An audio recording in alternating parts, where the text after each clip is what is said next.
On Saturday, August 24th, downtown Fort Wayne comes alive with the 5th annual Taste of the Arts, an art and food festival featuring 9 performance stages, an arts marketplace, hands-on activities for children, and more than 30 local restaurant vendors. This festival just gets bigger and better every year, and today I'm joined by Tena Woenker of Arts United to share some of the secrets behind their success and what we can expect from this year's festival. Thank you so much for being here, Tena.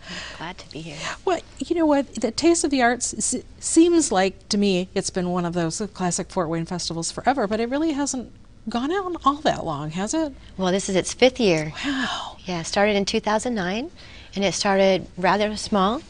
We had, I think, 4 stages back then, and every year we add a little more. Well, I mean, you know, the fact that I'm sure I can't be alone in thinking that it's been around for a long time, that's just a testament to the success of the event. I mean, Yeah. Every year you add some new things, and how many people now show up? There were estimates last year of over 25, and we heard even 30,000, but I tried to be conservative and say 20 to 25,000 people. It's hard to count because we cover a very large area. Yeah, it is a large area downtown. I mean, tell me a little bit about the area, you know, in which the festival takes place, because it's downtown, but it's spread out a little bit. Yeah, it takes place on what is now the Arts United campus, which is multiple buildings that are on Main Street and over toward the History Center on Berry, and we include Fryman Square. We include Cinema Center over at Clay, so it really covers 6 buildings, 3 blocks. We use the streets, we use the park, we use the buildings, we use all of it. Well, and there's a little bit of construction work going on over there at the Arts United Center. You know, what's going on over there? Well, the Arts United has purchased that Hour Center across the street from the theater, and now they're adding on to it another theater called Arts Lab, which is a black box style theater, which is very flexible and versatile, and people who come to the Taste will be able to see this new theater going up. What a great experience to be able to see it. And then, do you know what the expected completion date is for the black box? I'm thinking it should be up for next season, like not this fall, but the following season. Okay, so it's just kind of nice to watch that art in progress. You know, I was wondering, what is the significance of the name, Taste of the Arts? I mean, when you started, what was the thought behind that name? Well, we merged 2 existing activities together. There was Taste of Fort Wayne and Arts Unite, which was part of Three Rivers Festival. Okay. It was a stage that ran during Chalk Walk. Okay, I And so remember we that, took yeah. the Taste and Arts Unite and created Taste of the Arts. Yeah, well, it's such a wonderful combination because all those local food vendors. I mean, it's so nice to be able to wander around and look at art, but still eat and drink and sample the things that are made right here in Fort Wayne. Yeah, the whole event is a showcase of local talent, whether it's local performers, local chefs, local restaurants, or local artists selling their artwork or displaying their artwork. It's just a huge showcase of local talent. Well, it's a lot of collaboration from a lot of people. You have a lot of sponsors for this event, don't you? We have a lot of sponsors, Yeah. and I could list them. If Please, let's hear who helps with this. We've had Fort Wayne Metals, Emily Design Group, Frontier Communications, WMEE, Sweetwater, Carson's with a new department store coming in, BAE Systems, the Downtown Improvement District, Indiana Michigan Power, Schaefer Multimedia, and then some smaller groups that do all kinds of work I don't even know how to begin to thank them for, because people loan us sound equipment and tents and everything. It's just amazing. It's so much volunteer effort that makes this happen. Well, you have to pull a lot of things together to pull off that event. You know, what is new this year? Well, we've expanded the evening part, and we juried the art fair. Oh, so great. we've always had artists selling their artwork, but this year we tried to up it a notch, and we've asked, you know, we had a jury that selected the artists who could come, and we're trying to push that to become more of a national event, great. so we can capture more of the artists who travel around throughout the summer doing their circuit.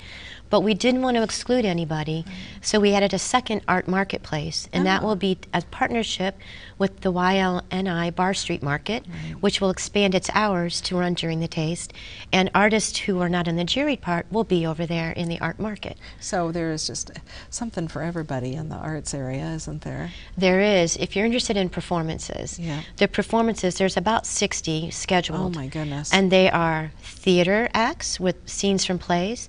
There are dance groups, and you can see folk dancers, modern dancers, hip hop, ballet, classical, all kinds of dance. There's music, again, anything you can imagine in music, from old-fashioned classics to Dixieland to some brass bands, and then rock bands and kid rock bands. It's very diverse. How many stages are there? Well, we have 7 set stages, Okay. but there are also places for street performers to set up and perform on their own, just without a schedule. Right. And so some of these music performances, then you said new this year is they're going into the evening. So tell me a little bit Yeah. about what's new in the evenings. Because before it used to just run till, what, 7 o'clock or so? Well, the taste always has run till 7, and then until 10 we had one stage stay running, and we called it dessert. I see. And maybe 2 vendors stayed. But now we're expanding dessert. So there will be 3 stages running.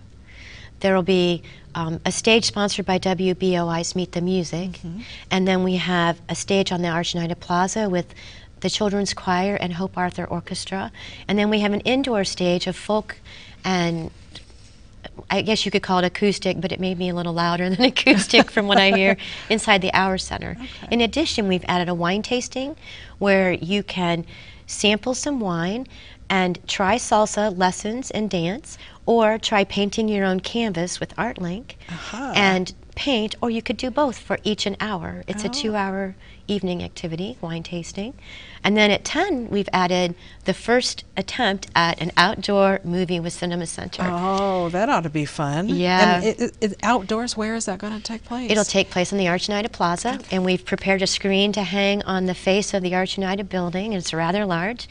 And you can bring your own lawn chair and pull up and relax and watch the original classic King Kong. Oh, and that starts at 10 o'clock? That starts at 10, and it'll probably go to about 11:40.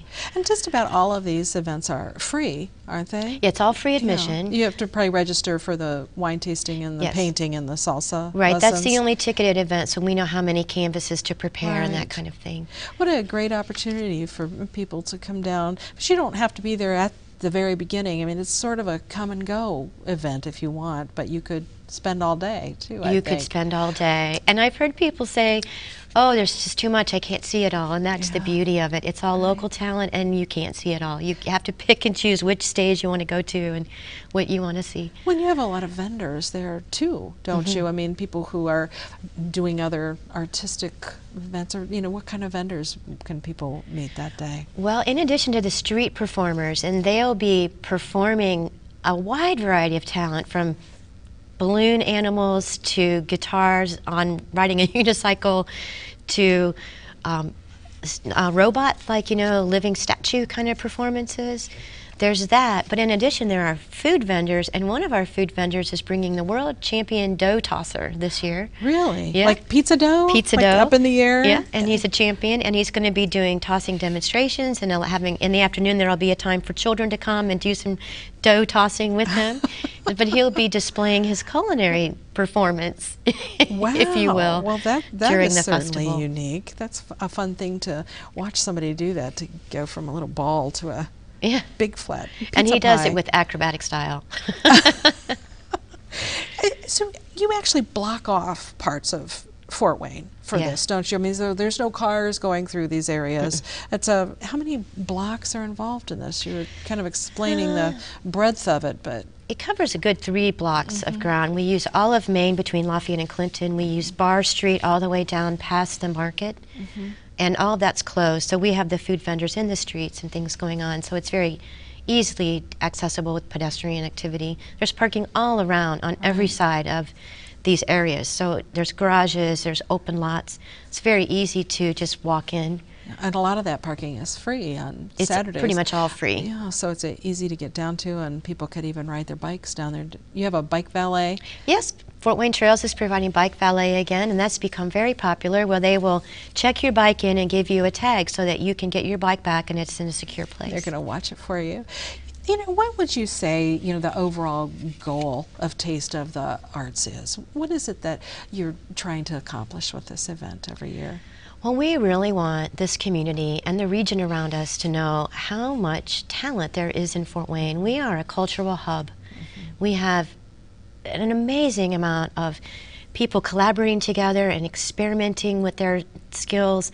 And if this is going to take our community one step closer to being a top 10 arts community in the country, and that's one of our goals at Arts United. Is there any way of measuring or knowing how many people from outside Fort Wayne or Allen County come to this event? Or, do you have a sense that it's, becoming more of a regional draw? We definitely are. We always have an information booth, and the people from out of town often will stop there and ask us where to get something or where things are, and we're really amazed. We've had people come from Ohio already and from Michigan, of course, and we're just hoping it's going to branch further. To me, this festival is like the last hurrah of summer festivals, in Fort Wayne.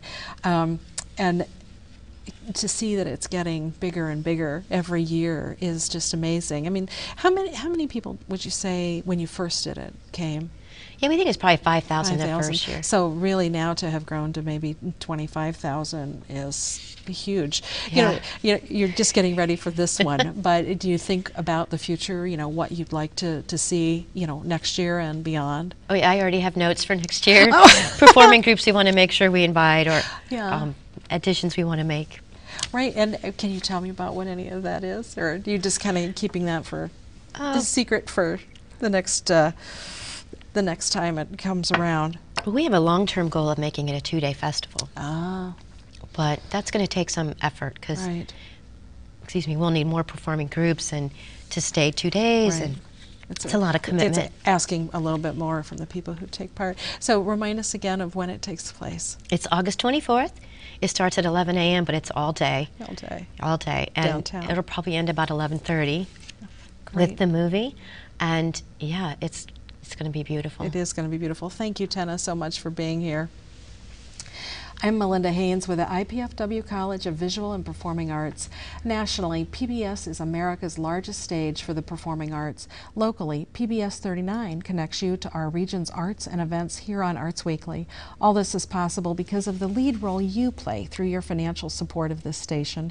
Make your best donation to PBS 39 today. Go online to WFWA.org or call 484-8839 during business hours.